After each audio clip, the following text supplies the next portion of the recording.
Allahumma sholli ala sayyidina Muhammad wa ala ali sayyidina Muhammad. Allahumma sholli wa sallim barik alaihi wa ala sahbihi.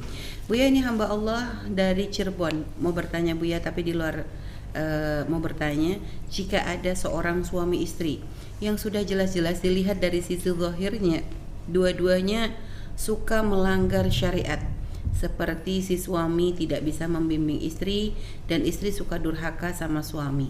Mereka nggak pernah rukun lama, selalu cekcok. Apakah dosa atau tidak jika saudara-saudara si istri tersebut suka mengatakan kalimat cerai aja, tujuannya agar lebih baik lagi ke depannya untuk kedua pasangan tadi, Bu ya? Baik, terima kasih. Baik, sama-sama memberikan nasihat.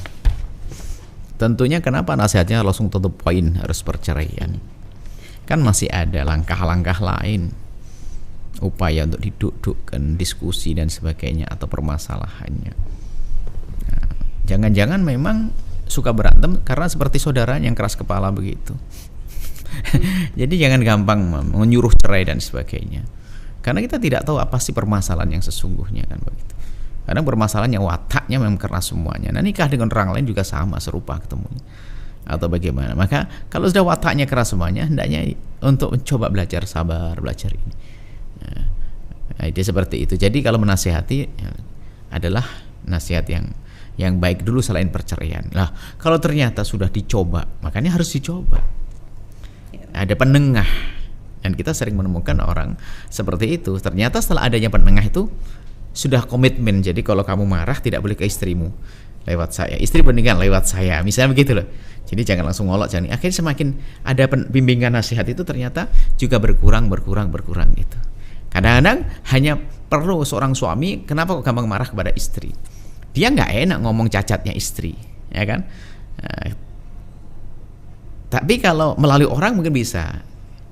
Jadi istrinya dikasih tahu kamu jangan biasa begitu, atau sebaliknya. Jadi harus ada namanya hakam penengah di antara, kan begitulah yang diajarkan oleh Al-Qur'an, itu penengah itu untuk itu. Nah, kalau ternyata sudah diupayakan tidak bisa lain cerita itu, maka diberi untuk pisah baik-baik. Kan begitu. Nah, itu anjuran itu adalah tapi bisa jadi mereka kalau saya pisah mungkin belum tentu baik buat saya. Kenapa? Memang saya tahu gini, sudah saling mencintai dan sebagainya ya. Berarti nasibnya dia di dunia berantem terus dia. Ya, tapi nggak boleh kita maksa, karena apa? Setelah perceraian belum tentu mendapatkan pasangan. Karena kalau seandainya dia berantem terus, naudzubillah kalau setelah perceraian malah berzina. Ya kan? Jangan gampang manjarkan. Makanya setiap orang ada ingin bercerai, yang bahkan kalau ada orang menghadap kepada kami sudah final dia harus bercerai, kita tanyakan kok. Pasti kuat toh kamu sendiri? Kan saya tidak tahu ngukur syahwatnya orang, kan tak tahu.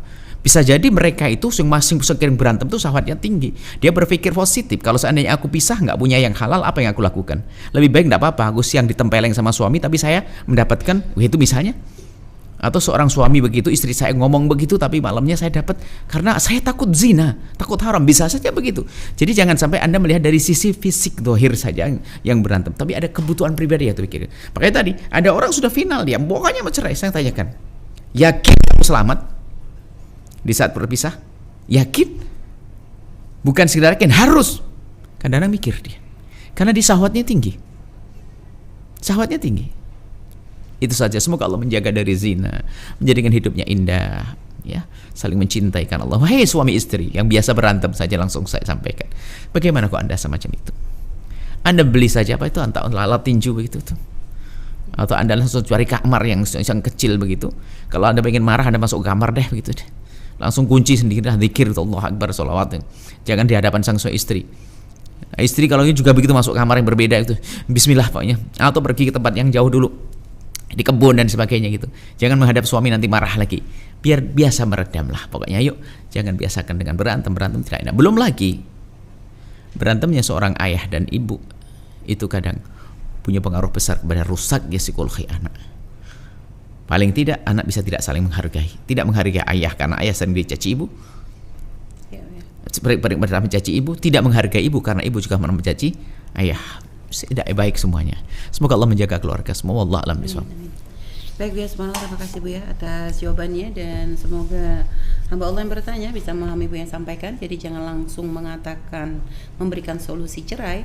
Setelah Anda menyaksikan video ini, Jangan lupa berselawat kepada baginda Nabi Muhammad sallallahu alaihi wa alihi wasallam.